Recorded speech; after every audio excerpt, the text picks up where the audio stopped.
Good afternoon, and thank you so much for joining me for this WNCT Now digital news update. I'm Emily Severidge, live in the WNCT digital studio. Let's go ahead and get right into some top and trending headlines for your Wednesday. Today, Blue Origin launched a capsule from its West Texas location. The NS-15 mission will serve as a rehearsal for future customer flights. During the mission, personnel will stand in as astronauts, conduct pre-launch checks, and then exit the vehicle.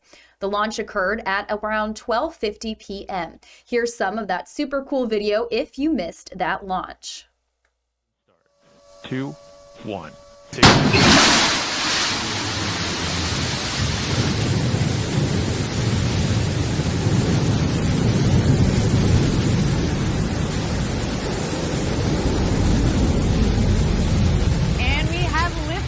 Go, New Shepard, go. Beautiful liftoff from our launch site 1 in West Texas. You can follow along as she gains speed in the bottom left corner of your screen. There's the speedometer, altimeter in the middle there. Moving into some school watch news, Pines Elementary School in Washington County is being moved to remote learning for the remainder of the week due to an air quality issue. According to Superintendent Linda Jewell Carr, in light of air quality reports given to the school board by the Piedmont Group, air quality experts and cleaning companies have been contacted to tour the school's facilities. Faculty and parents were notified earlier this morning via email. The school board will provide a plan for moving forward for next week in the upcoming days. And on your sides, Ariana Kraft is in Washington County speaking with officials at Pines Elementary School to get more information on the situation. We'll have more on that developing story on our newscast at 5 and 6. In the battle against COVID-19, here in North Carolina, nearly a third of people aged 18 and up are now fully vaccinated. That means more than 2.4 million people in our state are vaccinated. But there's still concerns about the Johnson & Johnson single-dose shot. In our state, the J&J vaccine accounts for less than 4% of all shots given so far. Vidant Health says they'll follow CDC guidelines and will hold off on giving the Johnson & Johnson vaccine. The hospital system says they'll continue their vaccine clinics. Vidant officials say they haven't seen any serious side effects or complications from the Johnson & Johnson one-dose vaccine so far. In Onslow County, officials are planning to stop their mass vaccine clinics after May 1st due to low appointment demands. Well, we are in a weather alert day for your Wednesday with the threat of overnight storms into your Thursday morning. Storm Team 9 meteorologist Alex Wassilenko has that forecast for us.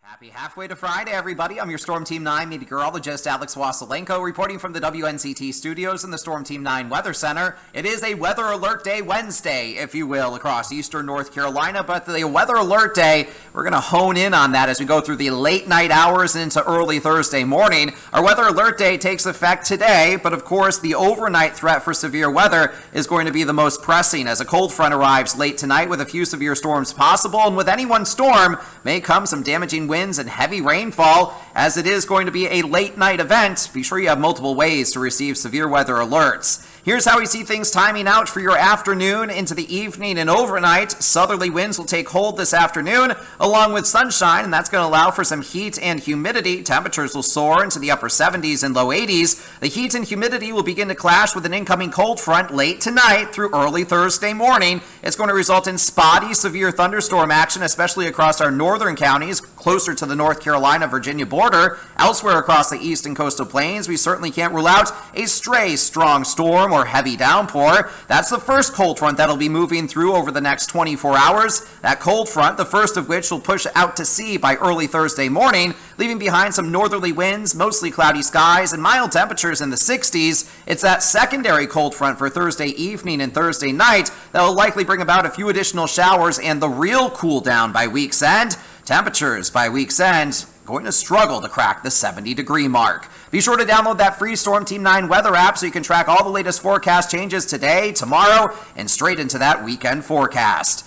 Your 7-day forecast shows the threat for overnight storms again late tonight through early Thursday morning. We begin that cool down though late Thursday into Friday. Temperatures Thursday topping out in the low 70s. Upper 60s are expected Friday under partly sunny skies as we go dry. We are tracking a new disturbance though for the weekend that might bring about more cloud cover than precipitation, but keep a close eye on it. For now, we'll keep Saturday and Sunday fairly dry with temperatures just slightly below average in the lower to middle 70s. Early next week, we keep with the cloud cover. We'll call it partly cloudy by Monday, with temperatures hovering in the low 70s once again.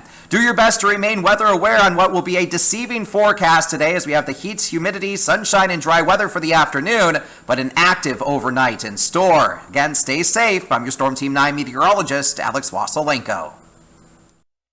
You can be sure to download that free Storm Team 9 weather app so we can keep you up to date on weather in your area and keep you safe and informed on weather alert days like today.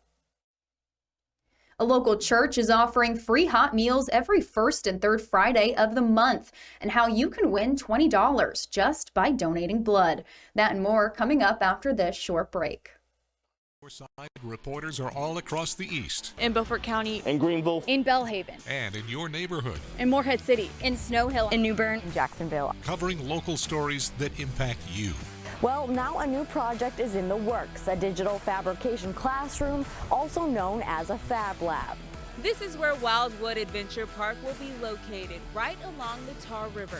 Tossing your trash could bring a fine ranging from $200 to $4,000. You can see behind me that the main part of that house is just charred. There are some pieces along the back that are actually completely black. Wastewater samples will potentially help them spot coronavirus faster than some other efforts. They say it's all about keeping students safe. The people of Robertsonville are upset over the town's troubled finances. The town's mayor tells me she's working to get things back on track.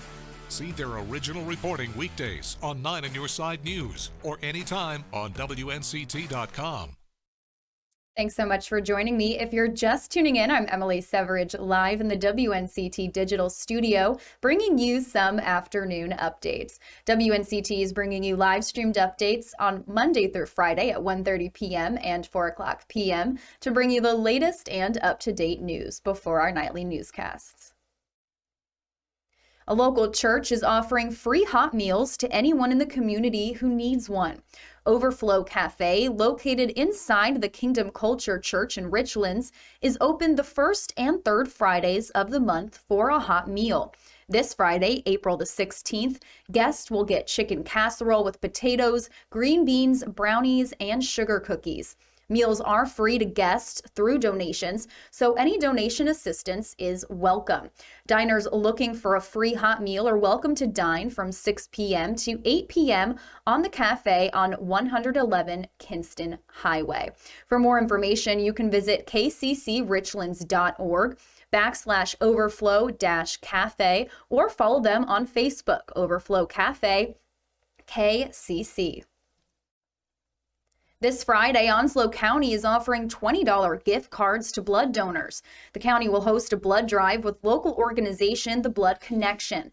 The blood drive will be held Friday from 10 a.m. to 3 p.m. at the Onslow County Environmental Education Center, located at 1330 NC Highway 210. To make an appointment, donors can go to the Blood Connection website, that's bloodconnection.org, and search for sponsor code 2424. In some national headlines, the lights on Broadway will soon be blazing again, and to help New York's theaters reopen, the city has launched a vaccination center for the city's performance community. Our sister station in New York is in Times Square with the story. We want to gather again, and we want to tell stories in the dark. We cannot do that if we don't feel safe, and if you don't feel safe. Ever since COVID-19 shut down our stages, the lights have been out on Broadway.